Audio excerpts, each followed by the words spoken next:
We're delighted to have with us this evening one of the stars of talk in this country, Michael Smerconish. I'm not sure when talk really became a sort of career category, but the fact is that the sheer act of knowing how to manage talk well on either radio or TV or both can these days turn someone into a celebrity, and Michael certainly has made it. He didn't start out as a talker. He started as a lawyer and actually made a decent go of it for 10 years, specializing in complex tort litigation. But he was always also interested in politics, initially as a Republican, and even while still in college, he served as an advance man for George H.W. Bush, who was vice president then, and later he worked at HUD under Jack Kemp. Anyway, he got into radio, which became a full-time occupation for him a little more than a decade ago, and he's been on a roll since. He has his own show on Sirius, channel 124, and he's also now on CNN on Saturday mornings, and occasionally at other times. But lest you think Michael is all talk, he also writes. He's been doing a Sunday column in the Philadelphia Inquirer for a number of years, and he's also authored 5 previous books, all nonfiction. 2 of them were New York Times bestsellers. Muzzled, which is an entertaining and alarming book about political correctness, gone wild, and Murdered by Mumia, which was co-written with Maureen Faulkner and is about the murder of her husband, Philadelphia police officer Danny Faulkner. Michael lives in the Philadelphia area.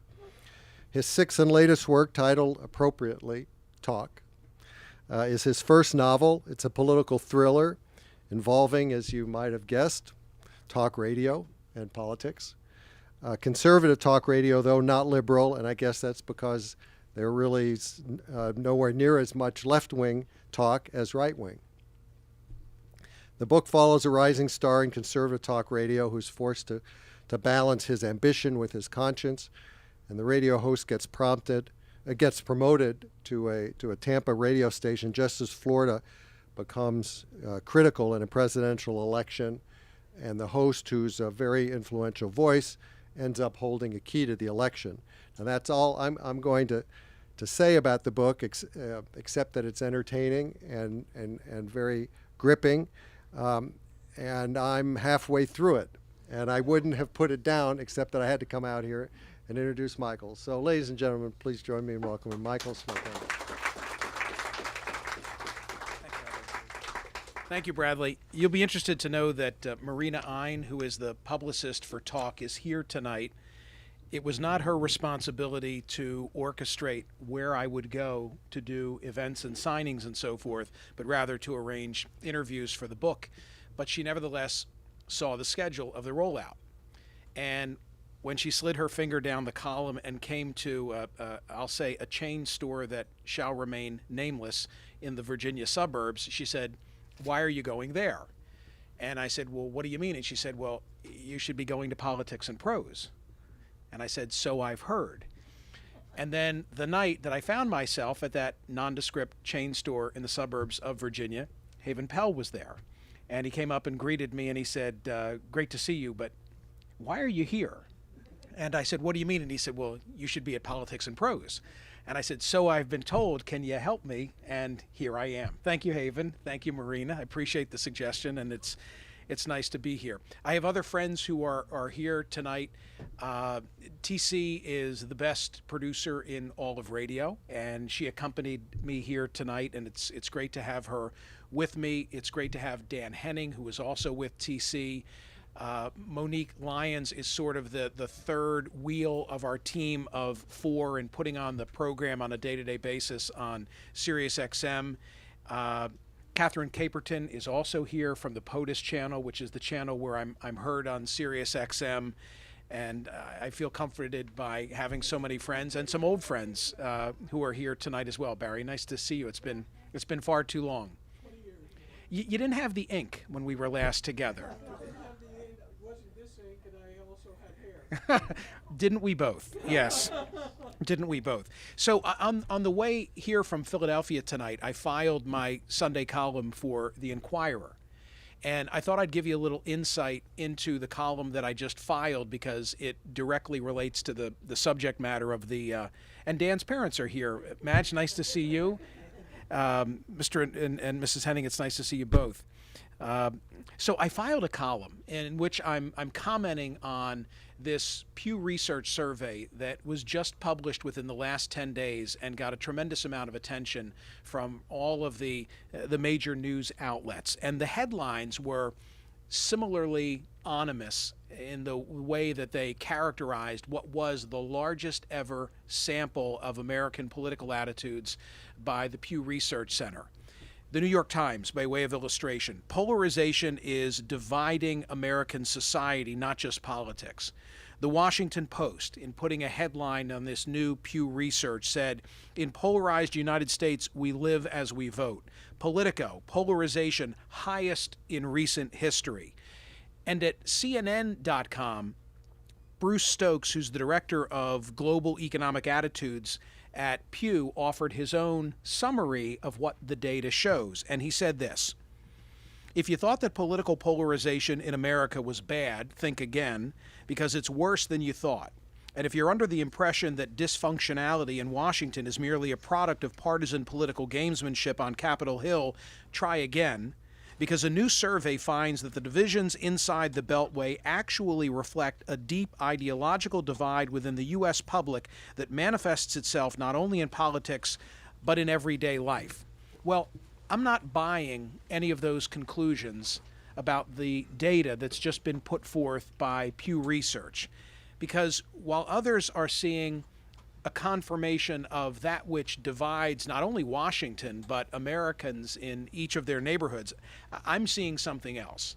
And make no mistake about it, in this largest ever sample of data from Pew, the undeniable bad news is that the number of partisans is on the rise. And specifically by that, I mean that those among us who have a consistently conservative outlook or a consistently liberal outlook have grown in the last 2 decades from 10% to 21%. But the better news is that 4/5 of our country is not in that grouping. And that's what I think gets lost in translation. And even Pew, in analyzing their own information, noted while ideological silos are now common on the left and right, these sentiments are not shared by all or even most Americans. The majority do not have uniformly conservative or liberal views. Most do not see either party as a threat to the nation, and more believe their representatives in government should meet halfway to resolve contentious disputes rather than hold out for more of what they want. In other words, Americans are centrists. The vast majority of Americans are centrists. They disbelieve the partisan hype that they're fed by one party about its opposition. And to them, compromise is not a dirty word.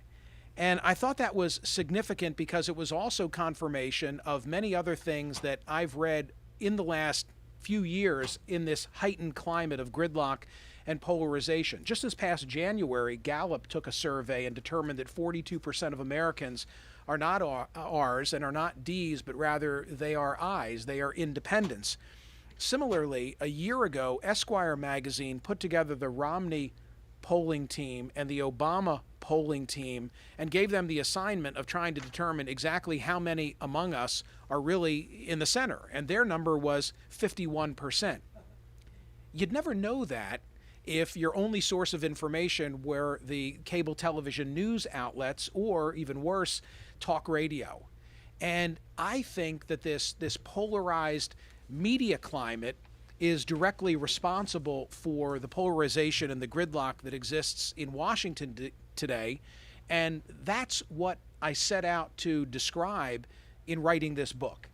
And I made a conscious decision, obviously, that I wanted to write it as a work of fiction. I could easily have written it as nonfiction. I began writing this as a work of nonfiction, and I thought, I don't know that I'm really going to attract interest in it. It would be very rote. It would have been very easy for me to put together a dozen or 15 chapters and make the case that the polarization in Washington today is largely tied to the political climate that we get in the media.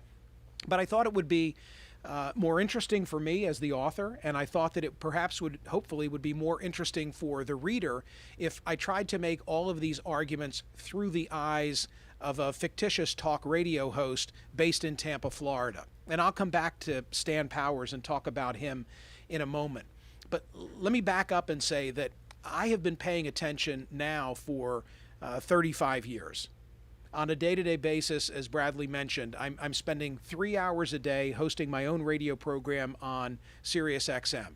I'm hosting my own television program now on Saturday mornings, 9 a.m. Eastern on CNN. By the way, just announced today, it'll now be re-aired at 6 p.m., which is great news for me because I can't expect folks on the West Coast to get up at 6 a.m. on a Saturday morning and watch my show. And I write a weekly column for the Philadelphia Inquirer, which often gets picked up in newspapers across the country, and I enjoy writing books. I think those credentials, in addition to the fact that I cut my teeth working for George Herbert Walker Bush back in the 80s when he was initially vice president and then president, and having worked in politics on a local, state, and national level, give me the credentials to say I've never seen things as bad as they are today. I have never seen the gridlock that exists in Washington, and indeed in government across the country, the way in which it exists today. And so I ask myself, and I make it a running theme of the program, to say, how exactly did we get where we are today?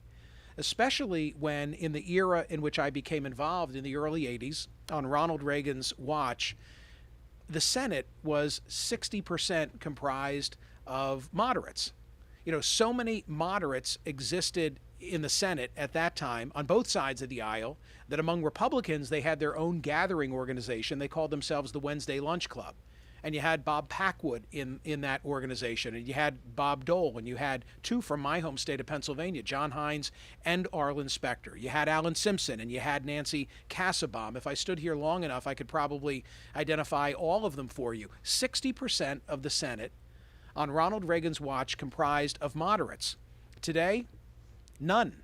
Literally none left. And that's not me making a subjective statement. That's me reflecting on the National Journal's data, because every year the National Journal, nonpartisan, unaffiliated here in Washington, D.C., takes the ideological pulse of the House and the Senate. They identify 100 or so votes where you can easily discern a conservative and a liberal point of view, and then they tally the votes and they say, well, okay, what are we left with?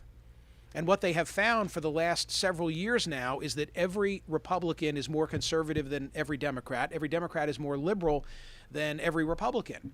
And, you know, sometimes I have a hard time convincing people who think, well, isn't this the way that it has always been? And I always say, well, no, it hasn't always been this way. And simply go back 30 or so years in time and you'll see that it was much, much different.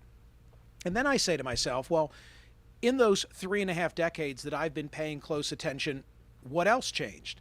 And what else changed in that time period, and I don't believe in coincidence in this case, is the media climate. I cut my teeth in the world of talk radio on an FM talk station in Philadelphia that was called WWDB, 96.5 FM, as we used to say, the talk station. I'm getting a nod of, do you remember WWDB?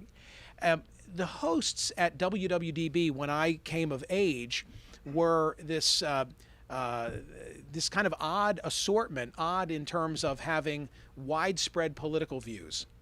Frank Ford was an unabashed liberal, married to the then district attorney of the city of Philadelphia, and Frank was a mainstay on that station. Irv Homer was a libertarian before any of us had heard of Ron Paul, much less Rand Paul. We had a conservative. His name was Dominic Quinn, but Dominic was best known not necessarily for his politics or his ideology, but rather his command of the English language. And the person for whom I would most often guest host was the evening host. His name was Bernie Herman, 10 to 1, 10 p.m. until 1 a.m. And, you know, his moniker, we didn't call it a brand, but his shtick at the time is that he was the gentleman of broadcasting. And I often think back about Bernie Herman and filling in for Bernie, and I wonder if today an aspiring talk radio host were to go to a radio station and get the attention of a program director, and the program director were to say to that man or woman, well, you know, what's your program all about? Oh, I'm the gentleman of broadcasting. You're not getting on the air. That's just not the climate in which we live. And I watched it change. I had a front row seat because this was a major FM talk radio station, the only talk radio station in Philadelphia at the time. There was a 5,000 watt station that it really didn't command an audience. And this was the last major market, the last major station to accept Rush Limbaugh in the early 90s.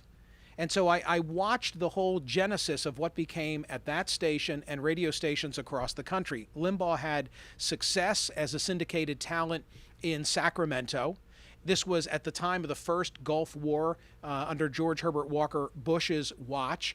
And soon radio stations across the country wanted to have Limbaugh, and they wanted to have a stable of his imitators. And so the litmus test changed. The litmus test had been personality. Are you a conversationalist? Can you command the attention of people for a sustained time period? Oh no, that went out the window. And now it was a test of whether you had sufficient conservative bona fides to warrant your place on the radio dial. And it was immensely successful as a business model, and Fox News, coming online in, I think, 1996, decided to take a page out of the handbook of the talk radio world. MSNBC came out of the gate roughly at the same time, really couldn't find an identity for a while. It wasn't until in the second term of the Bush administration, meaning W, that MSNBC found its voice doing from the left what Fox was doing very successfully from the right. And so in the same time period that the talk radio and cable television news climate changed significantly, so did Washington. That's the exact same era in which we went from 60% moderates to none. And as I said, I don't believe in the coincidence of it. I think there was a causal connection, and I think too many individuals who are in this town are taking too many of their cues from men and women with microphones, and that it has largely been to the detriment of the country. Now, I don't think that it's only the fault of the media. I think that there are several contributing factors to the gridlock that exists today. I'd put at the top of the list, along with the role of the media, gerrymandering and hyperpartisan districts. And Nate Silver, when he was still at the New York Times at the 538 blog, had a lot of good data and a lot of good research on this. It was Nate Silver who said if you go back to 1992 and you look at 435 congressional districts in the country, 103 of them were truly competitive. Competitive defined as the presidential race is going to be decided within 5 percentage points. Today, the 2012 cycle, that number that had been 102 is down to 35.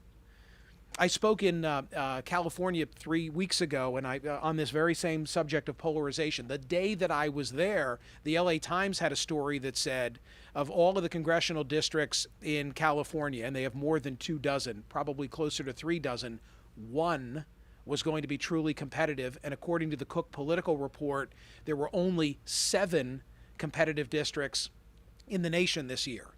So, this hyper-partisanship, what do we reward? Sometimes we stand from the sidelines and we say, well, my God, if 90% of the country wants to see some level of background check for firearm purchases, a la Toomey Mansion, then why in the world can't Congress get it together? And aren't they going to be held accountable if they go home not having been supportive of Toomey Mansion? And the answer is, well, no, they're not going to be held accountable because they're going home to very like-minded individuals, and there is no sense of accountability because they're only responding to that sliver of the electorate that they represent.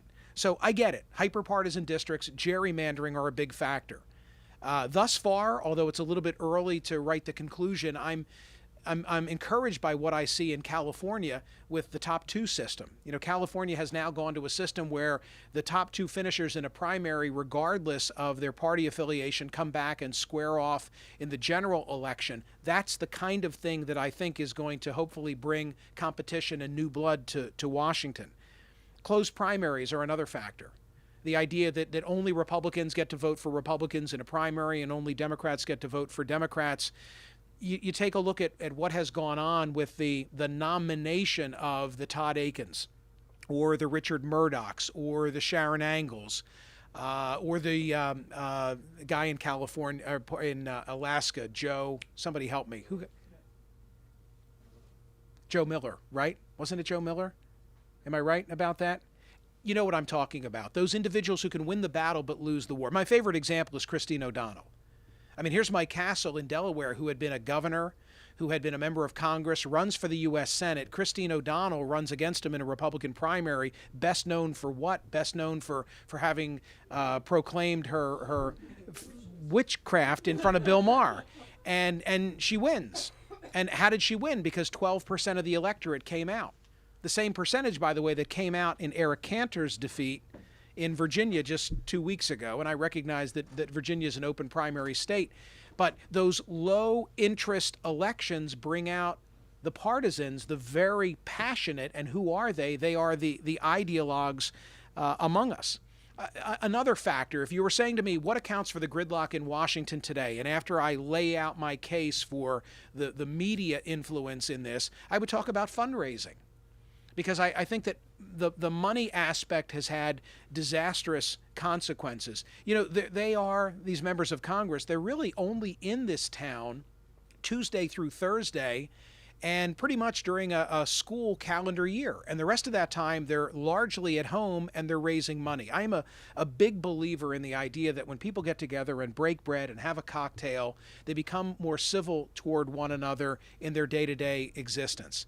But remove that socialization factor and it becomes far easier to demonize your opponent.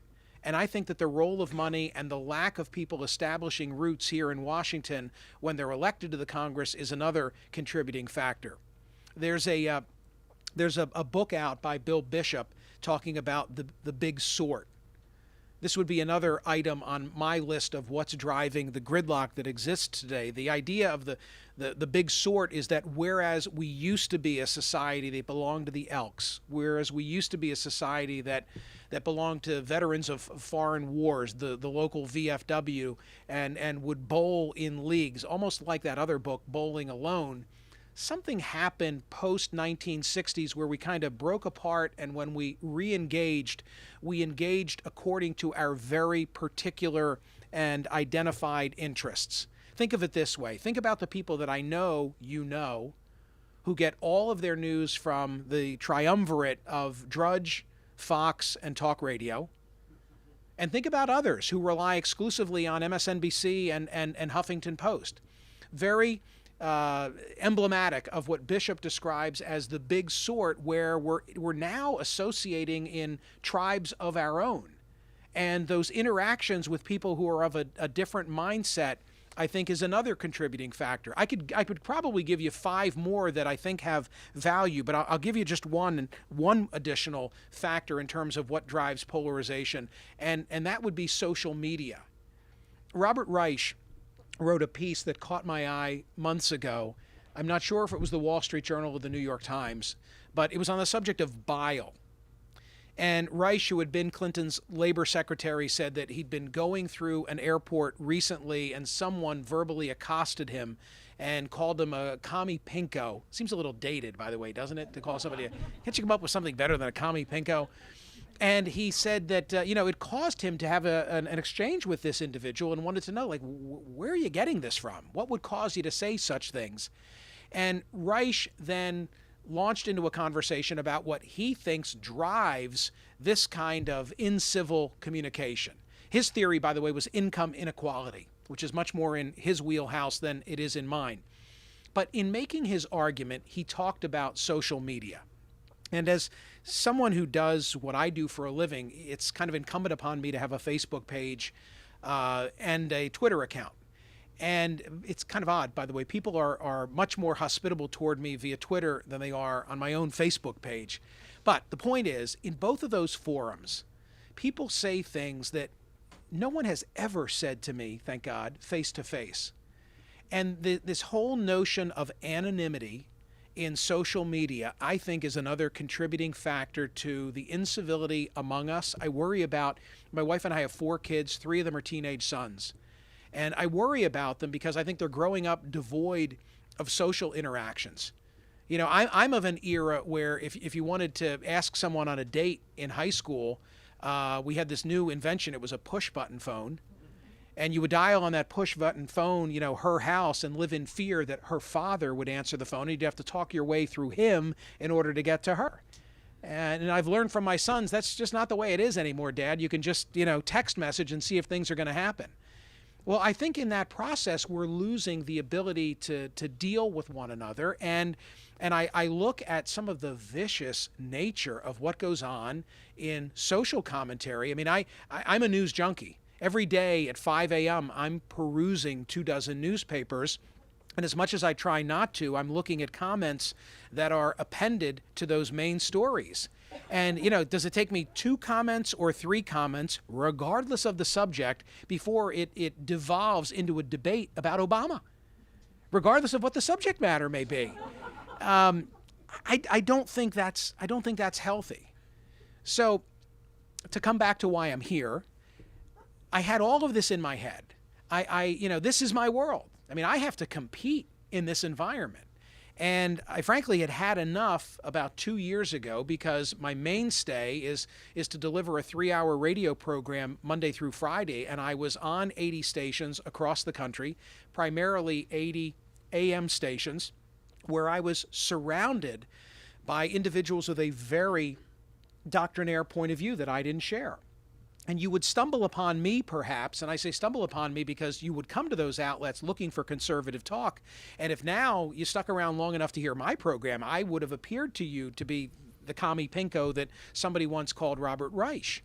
And I thought, this is just not an environment that's conducive to the kind of conversation that I want to have. I was never one of the shouters. My politics have definitely evolved. I voted for, in the course of 30 years, in every presidential cycle, I was always voting for the GOP candidate, splitting my ticket elsewhere.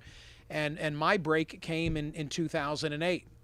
And I had a choice of saying this is what I was doing. I mean, there are curtains on ballot boxes, and I could have kept my mouth silent, but I kind of had taken the audience along for this whole ride of why I was about to do what I was doing.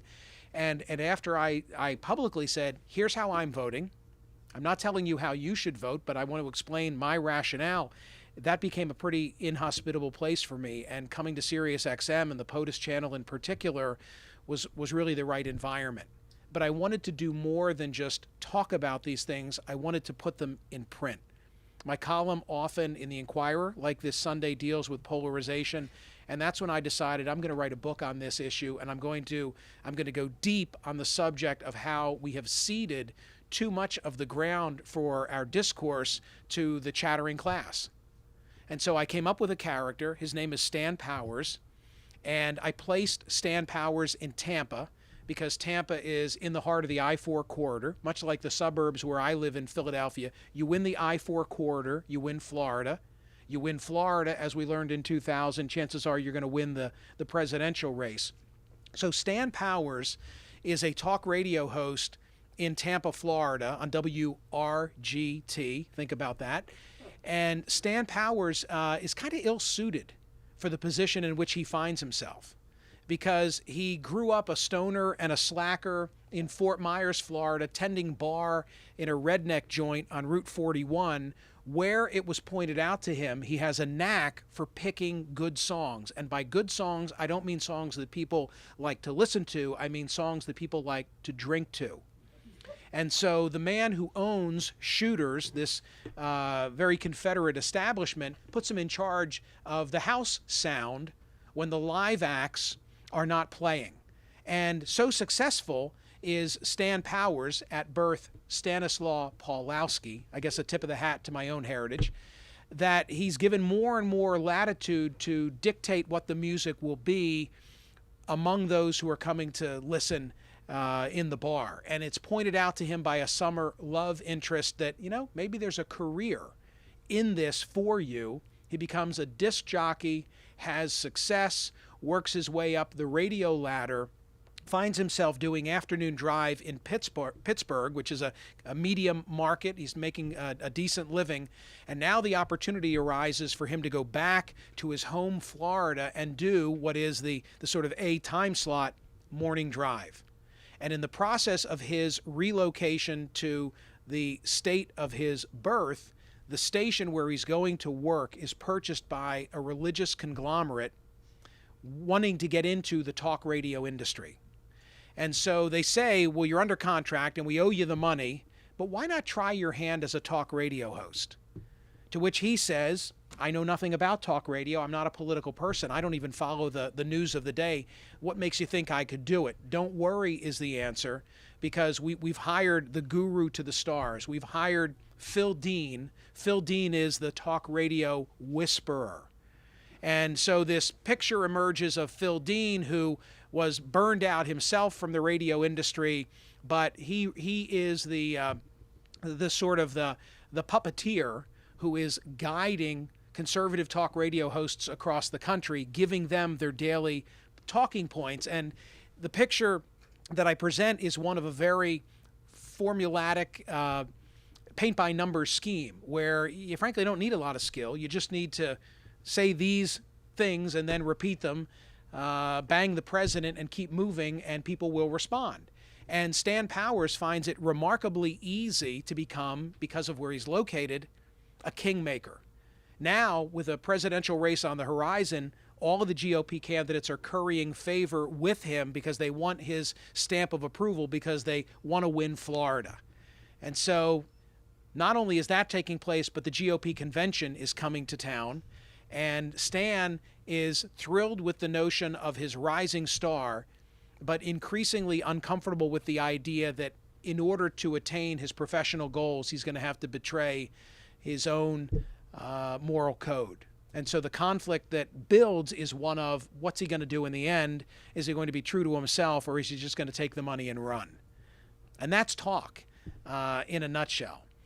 I'm really proud of it. You know, I've been this route before, and in each instance, I found myself second guessing. I wish I had written this, and I wish I'd gone in a different direction. I'm so at peace with this book.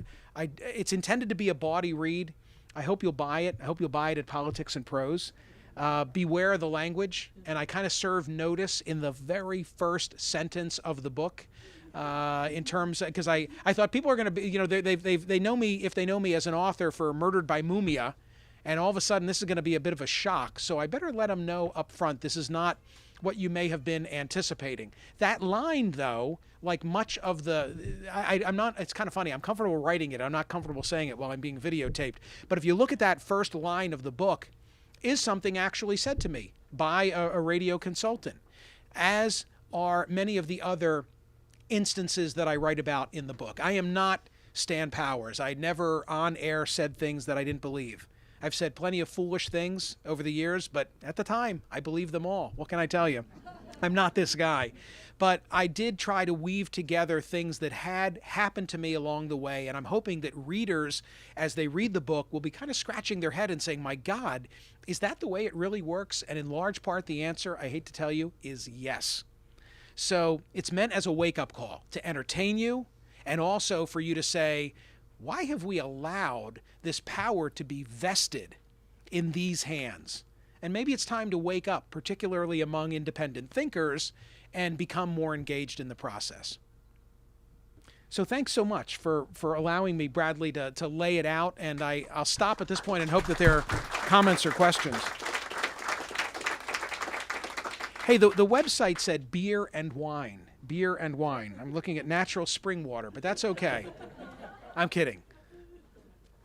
I need the icebreaker. It always comes. Let's just cut to the chase and get to the icebreaker. Who's it going to be? Perfect. You're the icebreaker. Oh, yes, please. Come up to the microphone so that they can record your voice. I should ask your forgiveness before I annoy you and others over here, but I'll try my best, to bring some light. Please. My name is Dharma, and I'm a Tibetan from India, and we have a radio station called Radio Free Asia. It's just like Voice of America, but we have the Tibetan language service there. And so I did get the good opportunity or the golden opportunity to work there and learn something. And actually, I learned a lot. We have to do a lot of research. So I worked there for about 8-9 years, I think. Whatever. I have nothing to do with them right now, but just so since unless it's programmed or whatever, it's so perfect. Like it comes so fast and all that, and then you look very sincere. And therefore, in terms of people thinking about the other side of the phone and all that, they have all these crooks out there just to grab, either to dig your brain or just even to, let us flow in this manner or that manner. That kind of danger is there. Since you look very sincere and all that, do the radio or the broadcasting and the television also train us, to be how to grab those bad ones out and then let the real sincere ones, if they're trying to reach us. You mean among the callers? Yeah, among the callers. Because, otherwise you'll be wasting your whole life and they will spin you until you grow old. And we have, for example, for ours, we have free calls from China and my country, Tibet. It's up there in the mountains. Sure. So all that, they're supposed to be investing all that money. I bet they have other motives, but whatever. Still, it can do good if we really take the opportunity and make use of it, right?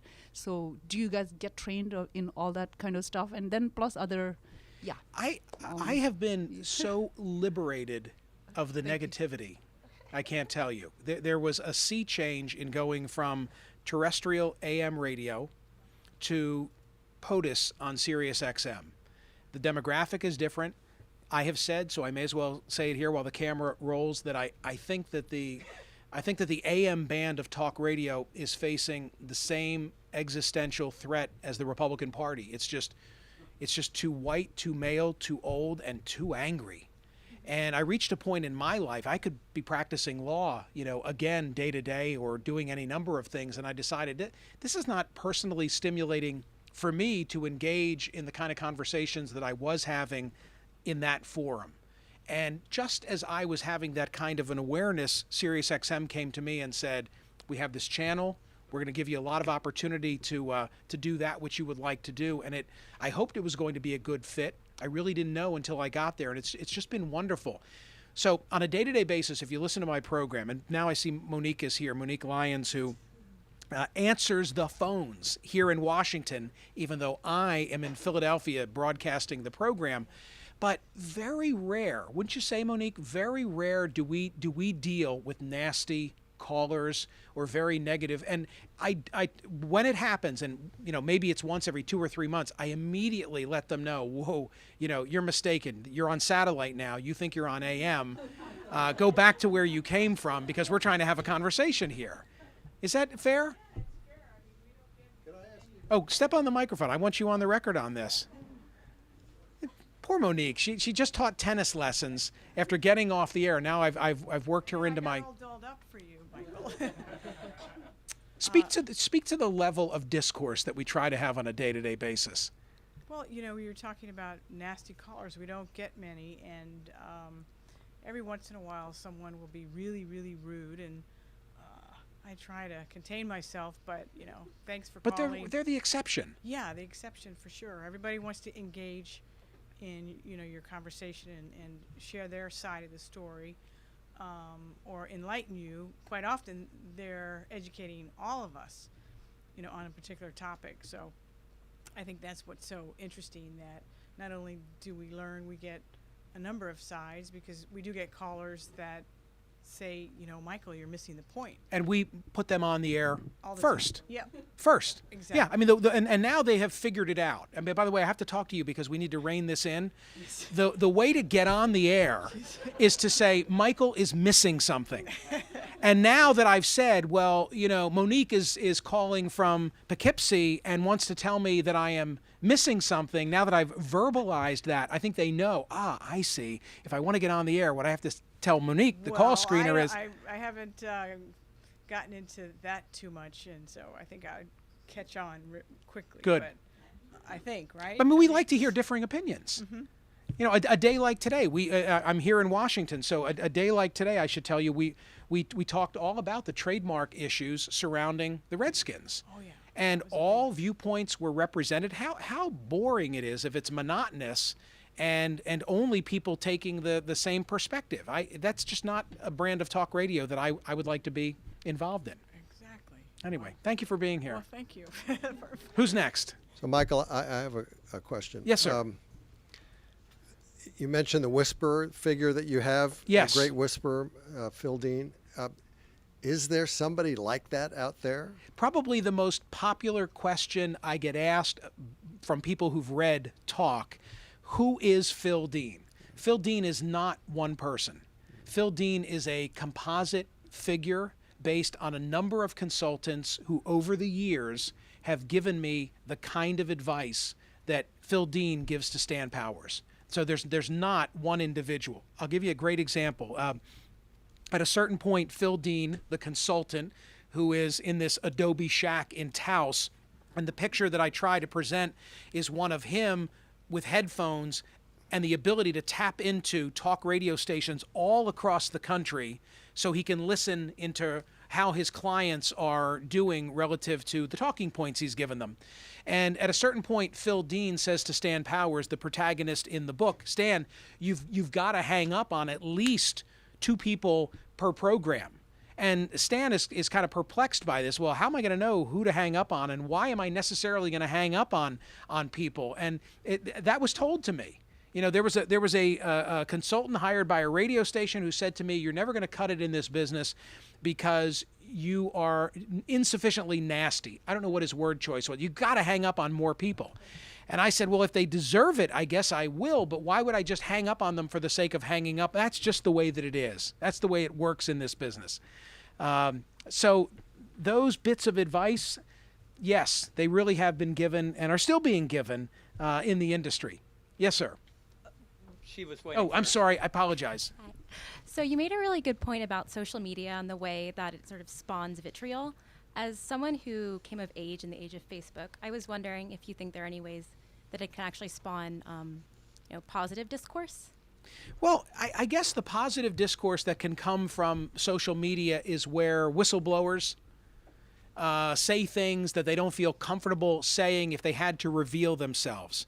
You know, that to me is the single best argument for permitting anonymity in this kind of a conversation. I still don't buy it. I still believe in those newspapers that used to publish your letter to the editor and withhold your name so long as they knew who you were. But the sort of thing that I see on a day-to-day basis where people, and I'm sure we've all seen it, just, any kind of a news story becomes the launch pad for bombast. And I don't know what the redeeming value is of that sort of thing. I really don't. But what's the upside? The upside is we become aware from people who have information that they wouldn't share if they had to stand on the soapbox and let you see their face. So obviously you just wrote a book about talk radio, conservative media, and how it's cookie cutter and all that. How would you say bringing passion to the middle to terrestrial radio? Because obviously SiriusXM is paid for. It doesn't have anywhere near the market share that these syndicated terrestrial talk radio hosts have.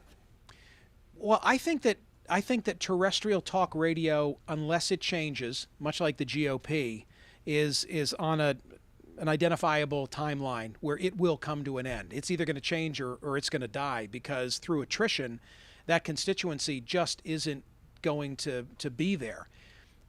I guess by now it's been 4 years. It may have even been 5, but I was invited while I was still on terrestrial radio, while I was in national syndication. I was invited to go to the National Association of Broadcasters, the NAB, and deliver the keynote address. This was a confab in Chicago where all the owners and all the program directors come together under the same roof. So this was truly, going into the den of the decision makers. I was not as out in terms of my thinking and free with my expression as I am with you and as I am in this book, but I was getting there. And I made the pitch in front of these 500 radio professionals that we need to change the industry because it's in our best interest as broadcasters, but also it's in the country's best interest. This is not serving the country well that we are putting forth this brand of conversation. And it was kind of interesting to see how I'd be received. Pleasant, I guess, would be the response, respectful. But when the confab broke up and now it was cocktail hour, they were all anxious to come over and whisper in my ear and pat me on the back and give me the attaboy. You're so right. We need to change. The industry is headed down a disastrous path. We've played this for far too long. But they haven't changed. They just haven't changed at all. That business model is still the same. The closest that they've come is that, here's Mike Rogers, who is the chair of the House Intelligence Committee, leaving that position to become a talk radio host. And one of the 3 big syndicators in the country is looking at him as a more reasonable voice among conservatives. So that's the sort of baby step that's been taken in the direction of trying to expand the focus. But I don't see it happening. It's not a big constituency that it services, but it's a passionate constituency. One last thing, and I'll stop. The ratings in radio today are the people meters, PPM meters. They're like a beeper system, if we even remember beepers, where you're wearing it electronically and it's tabulating what you're listening to. So there's nothing that's required of the person who's in the sample size.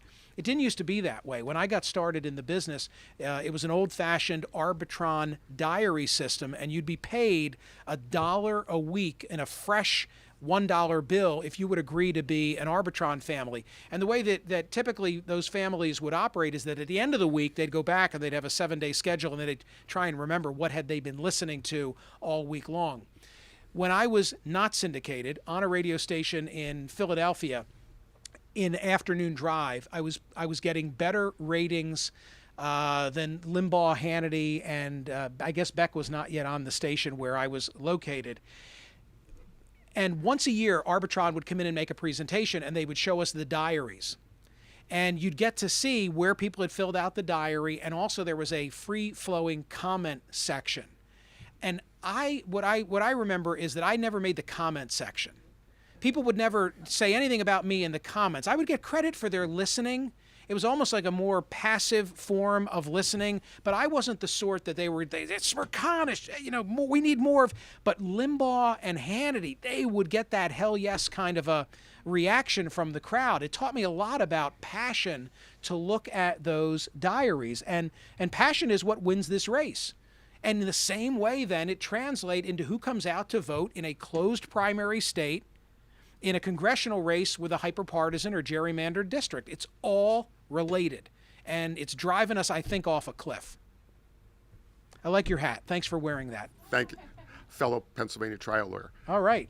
And I think you answered a lot of what's been going through my head. I mean, I've been studying this and talking to the trial lawyers about for the 40-year infrastructure that was built up since Lewis Powell's memorandum.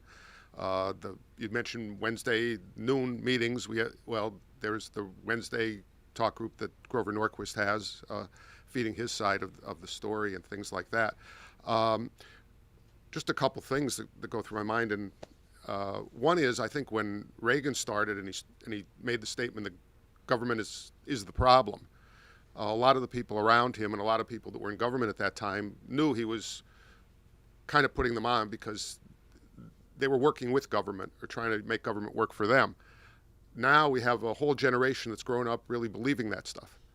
And I'm just wondering how long you think it might take to unwind all of the infrastructure that's been done, all of the political framing, which is the business you're in and a lot of other people are in when they want to get something talked about. I mean, you talk about headlines, you're framing a story, a trial lawyer, you're framing your issues, things like that. And it worries me because I have my teenage son here, like you have a teenage son, and I don't know if we can go another 40 years in this type of thing. And you mentioned passion. Getting the middle to be passionate is an awful hard thing. Sure. So I don't know if I'm just making comments or if there's anything you can comment on along those lines. I'm on a one-person crusade to build awareness.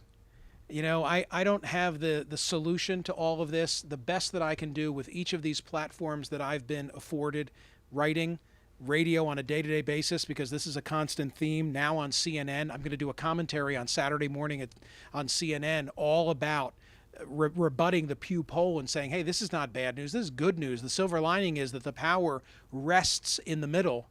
Unfortunately, rests is the operative word. And if you're not happy with what's going on and you're not represented by these extremes, well, you've got to be engaged. I worry on a subject like, very vivid in my mind is the fact that today I had on radio Michael Crowley from Time, who wrote the current cover story about the Iraq situation. It was just published today. I highly recommend it. It to me, it was the most illuminating look at the big picture of what's going on in the Middle East, and it's certainly not just Iraq. And what it brought home for me, this conversation with someone very knowledgeable about what's going on over there, is how, we're caught up in these simplistic, it was Bush's fault because he took us in. No, it's Obama because he didn't stay long enough. And we're losing our place. It requires a much more sophisticated level of understanding that we're not getting from this kind of discourse. Maybe it's going to take something really catastrophic for us to appreciate. I hope not, that we've let it go too far. I would have hoped that with the congressional approval rating at 15%, it would be a wake-up call sufficient for people who are independent thinkers to get involved in all of this. That hasn't happened yet. So if I had more of an answer, I'd offer it to you. I wrote the book trying to take a different approach in making people cognizant of the fact. Final question, I think. Go ahead. You just said that the power rests in the middle because they've got the numbers. Yeah, they've got the numbers on it. But if their choices are the wingnut on the right and the wingnut on the left, because they're the ones who elected them, how much power do they actually have? Right. Well, we've got to do something about that. I mean, I mentioned California with the top 2 primary system, which I think is a step in the right direction. I think California has. It's funny, we chuckle at California initially when they come up with these ideas, and then 5 or 6 years later we say, you know what, they're a pretty good idea in California. Professional drawing of the